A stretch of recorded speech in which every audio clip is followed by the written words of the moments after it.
옛날 옛적 어느 작은 마을에는 행위자의 숲이라고 불리는 신비로운 숲이 있었다. 이 숲에는 특별한 나무가 자라는데 각각의 나무는 마을 사람들의 행위를 반영하여 가지가 뻗어나간다고 전해졌다.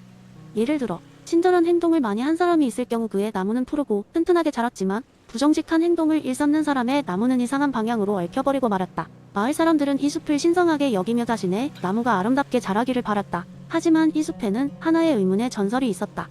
나무의 형태는 행위자의 의도에 따라 변한다. 하루는 열정적인 철학자 엘리가 이 마을을 방문했다. 그녀는 엘리자베스 앤 스콧미그를 무척 좋아하여 부지런히 의도의 의미에 대해 연구하고 있었다. 엘리는 이 숲의 전설을 듣고 흥미를 느끼며 실제로 나무의 변화가 의도와 관련이 있는지 알아보기로 했다. 먼저 엘리는 마을에서 가장 친절한 인물인 할아버지를 찾아가 하루 동안 그의 행동을 관찰하기로 했다. 그녀는 할아버지가 길가에 떨어진 나뭇가지를 치우고 길 잃은 강아지를 찾아 주인에게 데려다주는 등 여러 선행을 목격했다. 하지만 할아버지의 나무는 다른 사람들의 생각처럼 항상 푸르지 않았다. 엘리는 할아버지에게 다가가 물었다. 할아버지의 숲의 나무는 왜 아직도 완전히 푸르지 않을까요? 할아버지는 웃으며 대답했다. 내가 한 선행 중 일부는 다른 사람들에게 인정받고 싶은 마음에서 비롯됐지. 결국 내 의도는 순수하지 않았던 거야. 어쩌면 나무는 그걸 알아차린 건지도 몰라? 엘리는 이 이야기를 듣고 나무가 단순히 행위 그 자체가 아니라 그 행위의 의도를 읽는 것임을 깨달았다. 다음으로 엘리는 마을에서 가장 장난꾸러기로 알려진 소년을 찾아가 그와 함께 시간을 보내기로 했다. 소년은 자주 장난을 쳤지만 그의 나무는 여전히 건강하게 자라고 있었다. 엘리는 궁금해져서 소년이 행동을 자세히 관찰했다. 그는 친구를 놀리면서 동시에 그걸 통해 친구가 더 즐거워하는 모습을 보였다. 엘리가 소년에게 물었다. 너의 장난은 다른 사람들에겐 피해가 될 것 같은데 왜 나무는 여전히 잘 자라고 있을까?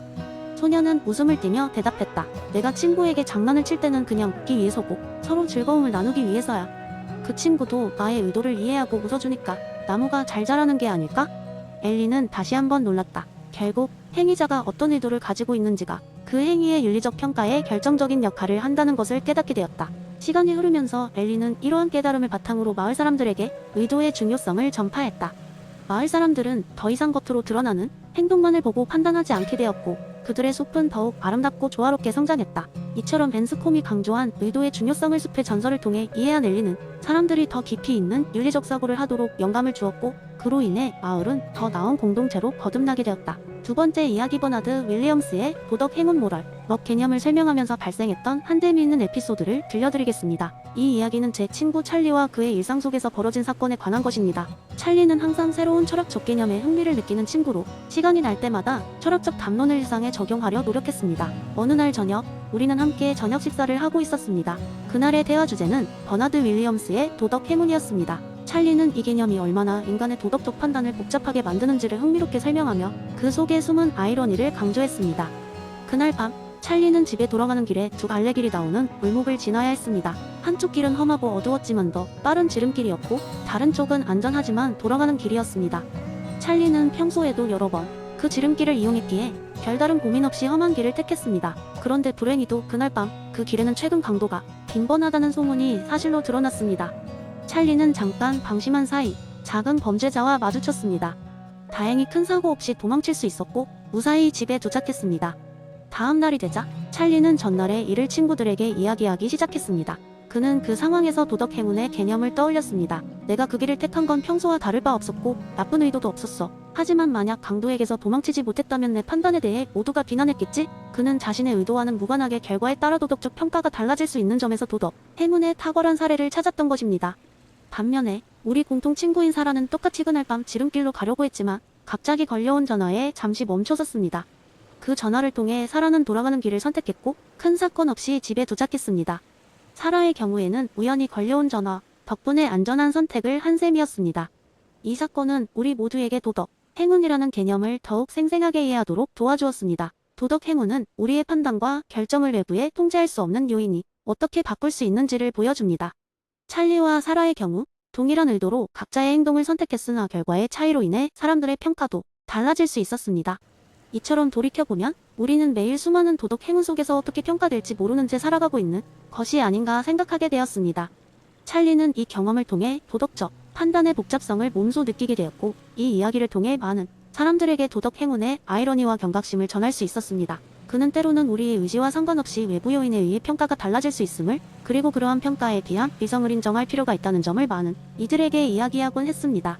세 번째 이야기. 옛날 어느 마을에 에픽테토스라는 이름 과부의 철학을 깊이 존경하는 한 노인이 살고 있었습니다. 그의 이름은 미스터 스토아였습니다. 미스터 스토아는 마을 사람들에게 내부의 자유를 가르치기 위해 매주 한 번씩 마을 광장에서 모임을 열었습니다. 그는 마을 사람들에게 그들이 내면의 평화를 찾고 내적인 자유를 누리는 방법을 가르쳤습니다. 어느 날 미스터 스토아는 마을 사람들이 매일같이 불만을 가지는 주제인 날씨에 대해 이야기를 나누고 싶어졌습니다.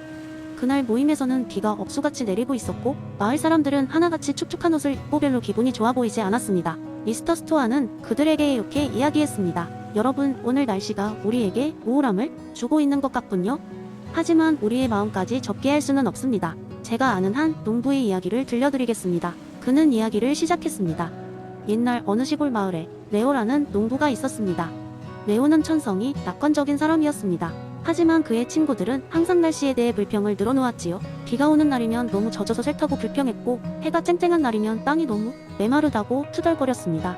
하지만 레오는 언제나 웃음을 잃지 않았습니다. 그의 얼굴에는 항상 햇살 같은 미소가 걸려 있었죠. 하루는 친구들이 참다 못해 레오에게 물었습니다. 레오, 너는 왜 날씨에 대해 불평을 하지 않는 거야?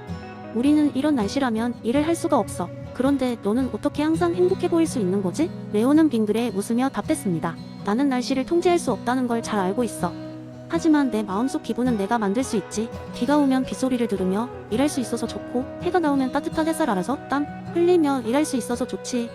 내 기분은 날씨가 결정하는 게 아니야. 내가 결정하는 거지. 미스터 스토어는 이야기를 마무리하며 마을 사람들에게 말했습니다. 우리 모두 레오의 지혜를 배울 수 있습니다. 세상의 많은 것들은 우리가 통제할 수 없습니다. 하지만 우리는 언제나 우리의 태도를 선택할 수 있습니다. 외부의 상황이 우리를 정의하게 두지 말고 우리의 내면이 우리의 자유와 평화를 결정하도록 합시다. 이 이야기를 들은 마을 사람들은 고개를 끄덕이며 비의 축복을 느끼며 집으로 돌아갔습니다. 그날 이후로 그들은 비 오는 날에도 화창한 날에도 그들의 내면의 상태를 더 소중하게 여기게 되었습니다. 미스터 스토아의 가르침은 마을 사람들의 생활을 변화시켰고 그들은 진정한 자유가 무엇인지 조금씩 알아가게 되었습니다. 네 번째 이야기. 옛날 옛적 그리스의 작은 마을 아테누스에는 에피쿠로스라는 이름의 철학자가 살고 있었습니다. 그는 눈부신 하늘 아래 올리브 나무숲에서 종종 제자들과 함께 모여 앉아 삶과 행복에 대한 이야기를 나누었습니다. 그에겐 한 가지 독특한 이론이 있었으니 그것이 바로 쾌락주의였습니다.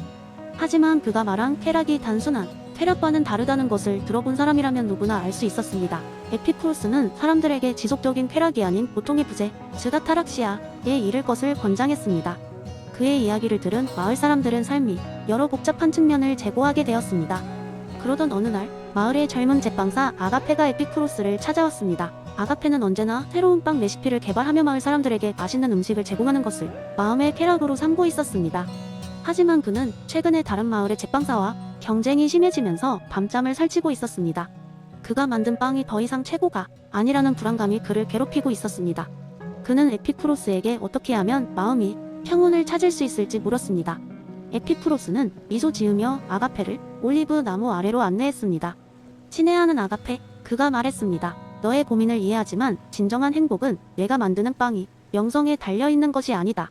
마음속 고통과 불안을 줄이고 너 자신과 타인에 대한 진솔한 사랑과 이해를 통해 얻을 수 있는 것이다. 에피쿠로스는 아가페에게 이렇게 조언했습니다. 우선 불필요한 욕망을 내려놓아라. 우리는 매일 최고의 음식을 먹을 필요는 없다. 중요한 것은 소박한 즐거움을 찾고 그 속에서 평온을 느끼는 것이다. 그리고 내가 만든 빵은 내가 아닌 타인을 위한 것이니 그들과의 우정을 소중히 여기라. 내가 만들어낸 빵을 통해 사람들의 웃음소리를 듣고 그들과의 관계를 통해 진정한 기쁨을 느껴보라. 아가페는 에피쿠로스의 말을 깊이 새기고 그날 이후로 그는 제빵을 자신의 성공수단이 아니라 이웃과의 연결고리로 여기기 시작했습니다. 그는 작은 마을의 축제 때마다 이웃들과 빵을 나누고 그들의 이야기와 삶을 들으며 마음의 평온을 찾았습니다. 경쟁에 대한 불안은 어느새 사라졌고 그는 빵 향기처럼 은은한 행복을 느낄 수 있었습니다. 에피쿠로스의 이론은 그 후로도 아가페 뿐만 아니라 많은 이들에게 전해졌습니다.